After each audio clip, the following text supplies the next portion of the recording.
আজকের এই শিক্ষক দিবসে আমি তোমাদের সকলকে আন্তরিক প্রীতি, শুভেচ্ছা ও ভালোবাসা জানাই।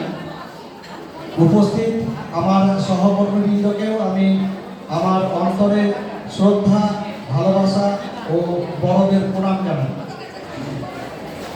আমি গতকাল রাত্রে আমার মাঝে মাঝে মাথায় দু একটি করে কবিতা বা এই ধরনের লেখার একটা প্রচেষ্টা থাকে আর কি।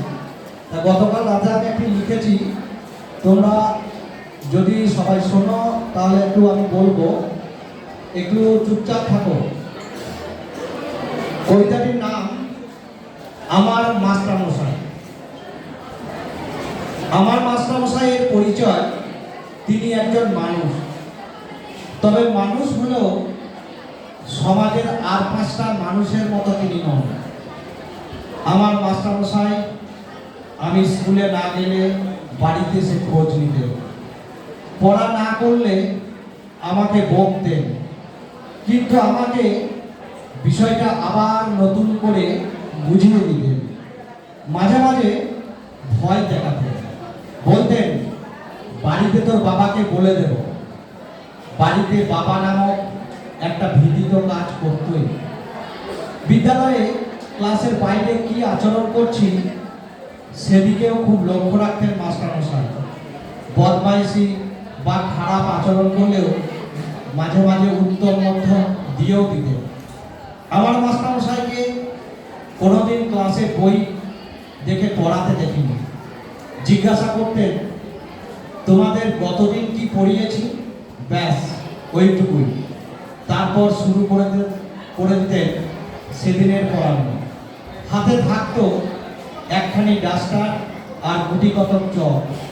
সিমেন্টের ব্ল্যাকবোর্ডের ওপর কি সুন্দর হাতে লিখে ছবি এঁকে বুঝিয়ে দিতেন ভূগোল, ইতিহাস, বিজ্ঞান, অঙ্ক ইত্যাদি ইত্যাদি। প্রতিটা অঙ্ক যেন ছিল তার মুখস্থ। অঙ্ক বইয়ের কোন পাতায় কি অঙ্ক আছে এবং তার উত্তর একেবারে ঝরঝর করে বলে দিতেন। ইতিহাস তো মুখের ডগায়। ভারতীয় ইতিহাস, বিশ্ব ইতিহাস কি জানেন না? ক্লাসে পড়া শুনতে শুনতে মনে হতো যেন কোনো এক মনোমুগ্ধকর ভাষণ শুনছি। ভূগোল ক্লাসে মাটি, গাছপালা, জল, হাওয়া, পরিবেশ সব মিলিয়ে যেন চোখের সামনে জল জল করে ভাসত। বাংলা ক্লাসে কবিতা, প্রবন্ধ, গল্পের কথা নাই বা বললাম, বাড়িতে এসে যেন নতুন করে আর পড়ার দরকারই হতো না। কবিতা পাঠ, উচ্চারণ, বানানবিধি একেবারে আমাদের হাতে ধরে শিখিয়েছেন।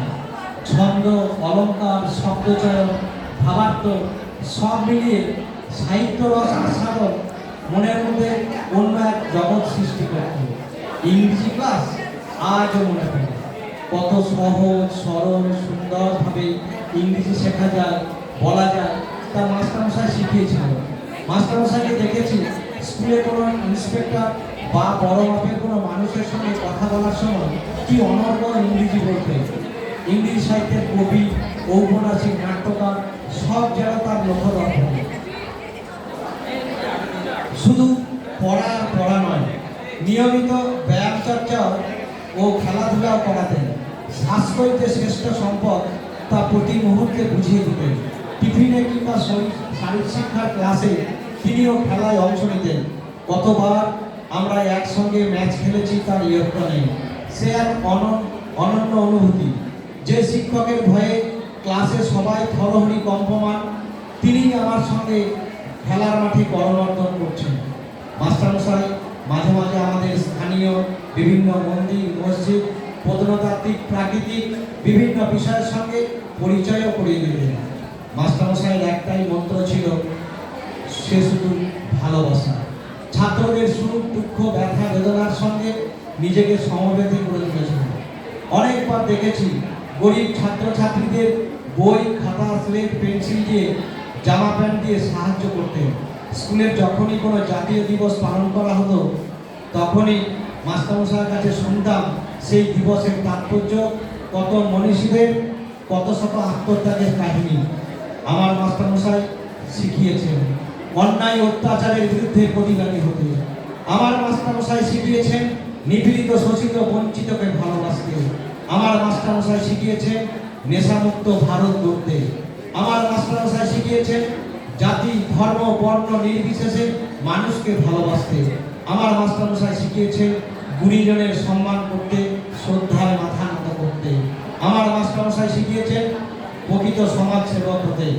আমার মাস্টারমশাই শিখিয়েছেন মাটি গাছ নদী জল পরিবেশকে রক্ষা করতে। আমার মাস্টারমশাই শিখিয়েছেন নারীকে সম্মান করতে। আমার মাস্টারমশাই শিখিয়েছেন ছাত্র শিক্ষক অভিভাবকের মজবুত ভিত করতে। আমার মাস্টারমশাই শিখিয়েছেন কর্ম প্রতিষ্ঠানকে ভালোবাসতে, কাজে ফাঁকি না দিতে। আমার মাস্টারমশাই শিখিয়েছেন মাঝে মাঝে রোমান্টিক হতে, সমাজ পরিবারের পাশে থেকেও নিজেকে ভালোবাসতে।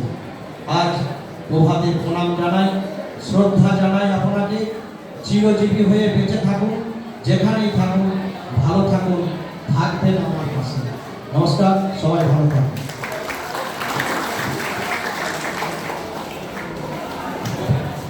অসংখ্য ধন্যবাদ রইল স্যারকে।